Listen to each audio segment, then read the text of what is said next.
قیامت تک اصول معلوم ہو گیا کہ خدا کی مدد کا آسمان سے زمین پر اتارنا ہو تو ایک تو تقویٰ، ایک صبر اور ایک گڑگڑانا بدر کی طرح ہو، اللہ کی مدد آئی۔ اور یہ بھی اللہ کو بتانا تھا کیا آئی ہوائی مدد اٹھا کٹ کرتی ہے، یہ احد نے بتا دیا۔ احد نے کیا بتا دیا کہ اگر 4 باتیں پیدا ہوں گی تو مدد زمین سے آسمان پر واپس چلی جائے گی، آئی ہوائی مدد۔ وہ 4 باتیں کیا ہیں؟ جب مشرکین بھاگنے لگے مال غنیمت چھوڑ کر تو بعض لوگوں کے دلوں میں خیال آیا کہ بھئی چلو مال غنیمت لے لو، حلال کا ہے۔ یا قوم الغنیمہ، نگاہ چلی گئی مال کی طرف تو 3 باتیں پیدا ہو گئی۔ حتی اذا فشلتم وتنازعتم فی الامر وعصیتم، یہاں تک کہ جب تم رائے میں کمزور پڑ گئے، کچھ لوگ کہہ رہے اترو، یہ رائے کی کمزوری کی بات ہے، امیر نہ کہہ رہا۔ اور دوسری بات پیدا ہوئی کہ تنازعتم فی الامر، آپس میں کشاکش ہو گئی، وعصیتم، اور تم نے بات نہیں مانی۔ یہ کیوں ہوا؟ منکم من یرید الدنیا، ایک طبقہ تم میں سے دنیا کا ارادہ کرنے لگا۔ اصل مال کی طرف اور دنیا کی طرف نگاہ گئی تو وہ 3 کمزوریاں پیدا ہو گئی۔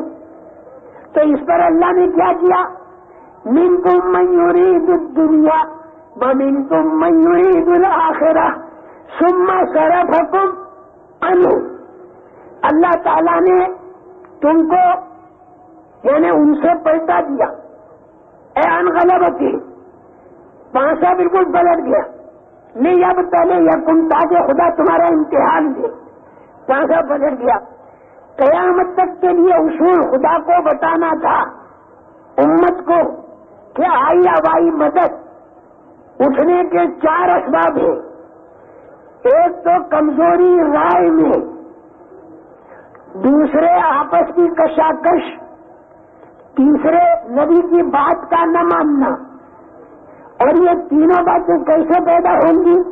جب دنیا کی طرف نگاہ جائے، قیامت تک بتا دیا۔ لیکن اب قیامت تک لوگ صحابہ پر تانا ماریں گے کہ میاں احد میں اتنی بڑی غلطی کر دی صحابہ نے، صحابہ کو تانا ماریں گے۔ اور اللہ میاں کو گوارا نہیں ہے کہ صحابہ کو تانا مارا جائے۔ کیوں؟ کہ اللہ تعالیٰ قرآن میں یہ بتاتے ہیں کہ صحابہ کے پیچھے پیچھے چلو، کیونکہ وہ نبی کے پیچھے پیچھے چلے۔ نبی کریم صلی اللہ علیہ وسلم نے صحابہ کے اندر ہی اسلامی زندگی کو قائم فرمایا۔ تو اللہ میاں تو یہ فرماتے ہیں کہ والسابقون الاولون من المہاجرین والانصار والذین اتبعوہم بإحسان رضی اللہ عنہ، جو لوگ ان صحابہ کے پیچھے پیچھے اخلاص کے ساتھ چلیں گے تو اللہ ان سے راضی۔ تو اللہ تعالیٰ تو قرآن میں کہتے ہیں کہ صحابہ کا اتباع کرو۔ کیوں؟ کہ الصحابۃ کلھم عدول، سارے صحابہ عدل والے ہیں۔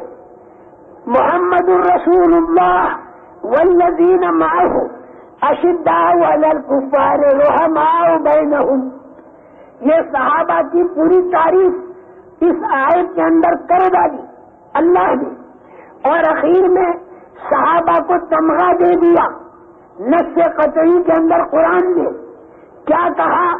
وعد اللہ الذین آمنوا وعملوا الصالحات منہم مغفرۃ واجرا عظیما، ان سب کے بارے میں خدا نے وعدہ کر لیا مغفرت کا اور بہت بڑے بدلہ دینے کا۔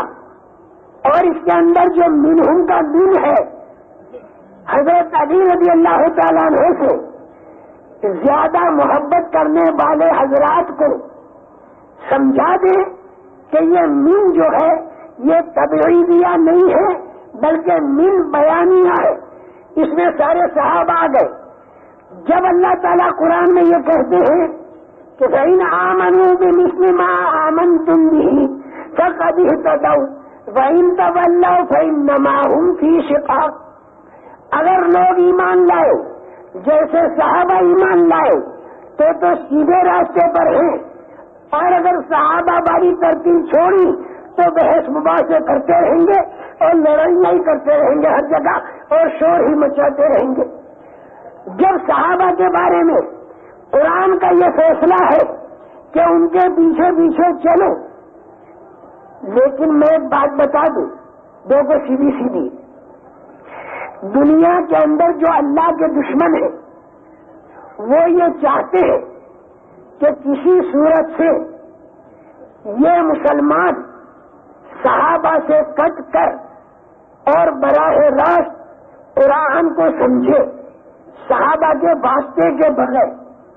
اس بنا پر صحابہ کی جو کمزوریاں تھیں اس کو زیادہ اچھالا جاتا ہے.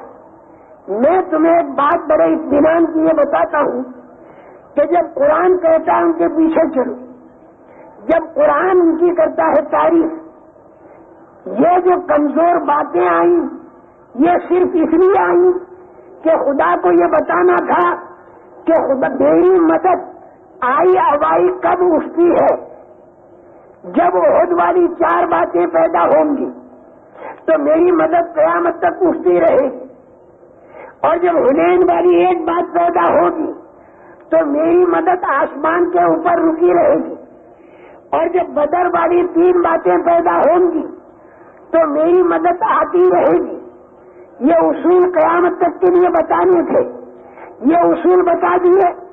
اب صحابہ پر 15ویں صدی والے لان تان اگر کرتے ہیں تو اللہ تعالیٰ نے پہلی صدی میں صحابہ کی صفائی کر دی اور یوں کہہ دیا وَلَقَدْ عَفَا عَنْكُمْ.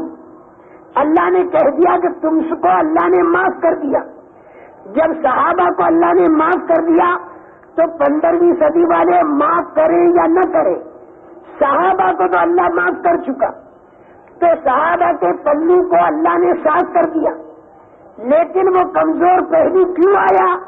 تاکہ قیامت تک کے لوگوں کو معلوم ہو جائے کہ مدد اللہ کی اٹھا کیسے کرتی ہے. وہ معلوم کرا کر پھر صحابہ کو صاف کر دیا. زنا بھی ہو گیا ایک عورت سے، اسے جب رجم ہونے لگا حضرت غامدیہ انصاریہ رضی اللہ تعالیٰ عنہ کو، یہ ان کے تقوی کی بات تھی اور یہ ان کی خدا ترسی کی بات تھی.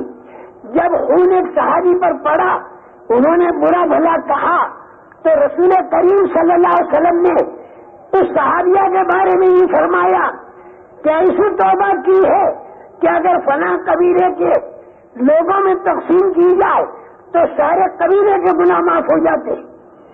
ایک طرف تو زنا سرزد ہو کر قیامت تک کے قاضیوں کے لیے اصول معلوم ہو گیا رجم کا، اور ایک طرف نبی کریم صلی اللہ علیہ وسلم نے اس صحابیہ کی ایسی صفائی کر دی کہ تم کہتے وہ جہنم میں گئی اور اللہ کے نبی کہتے ہیں جنت کی نہروں کے اندر وہ غوطے لگا رہی.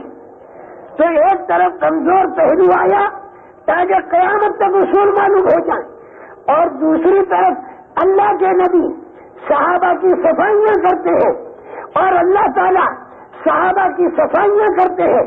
اس بنا پر دنیا کے اندر جو اللہ کے کٹر دشمن ہیں وہ یہ چاہتے ہیں کہ کسی صورت سے یہ مسلمان صحابہ کا واسطہ لیے بغیر قرآن کو براہ راست سیکھے اور قرآن کو براہ راست سمجھے.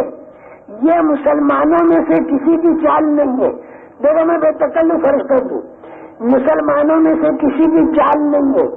یہ چال تو اللہ کے خاص دشمنوں کی ہے. انہوں نے باقاعدہ اس کی بڑی بڑی کمیٹیاں بنائی ہیں، بڑی بڑی یونیورسٹیاں ہیں، اس میں PhD باقاعدہ ہوتی ہے اور اس کے اندر ڈاکٹریٹ کی سرٹیفکیٹ ملتا ہے. یہ مقدر کی بات کہ جو پڑھا لکھا مسلمانوں کا طبقہ ہے وہ اپنے سیدھے پن میں اور بھولے پن میں ان کے ہاتھ چڑھ گیا. انہیں بیچاروں کو نہیں معلوم. مجھے تو مسلمانوں کے بارے میں بڑی خوش اعتقادی ہے.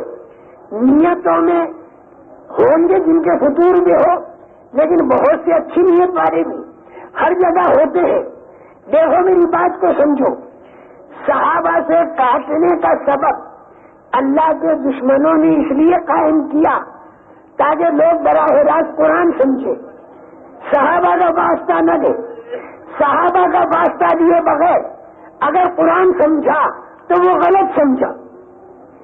اس لیے کہ ڈاکٹر ایک لائن سمجھے گا، وکیل دوسری لائن سمجھے گا، وہ قرآن رہے گا ہی نہیں. اس پر دو قصے سنا دوں.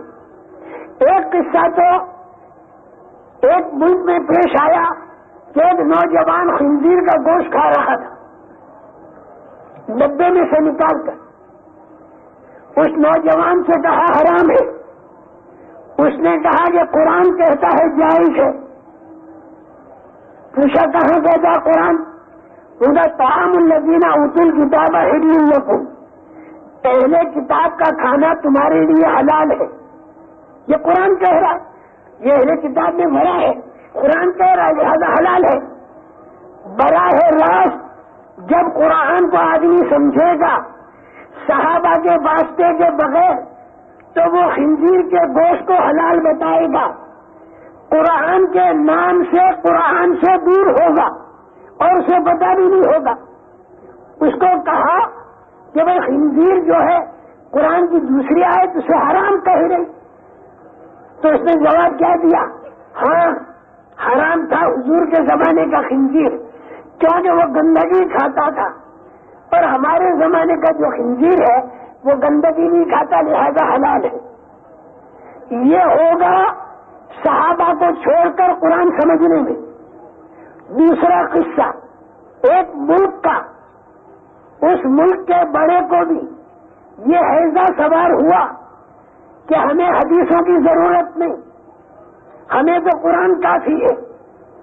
یہ کہہ کر رمضان کا مہینہ گرمیوں کے زمانے میں آیا تو اس نے پورے ملک کے اندر اعلان کیا کہ رمضان کا روزہ گرمیوں میں مت رکھو، سردیوں میں رکھو.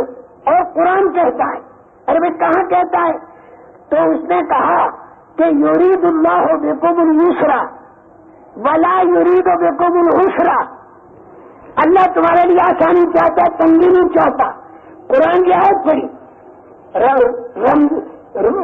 گرمی کا روزہ مشکل ہے، سردی میں رکھو، یہ اعلان کر دیا اس نے. حالانکہ بالکل صحابہ نے جو اسے سمجھا اس کے خلاف اس نے سمجھا.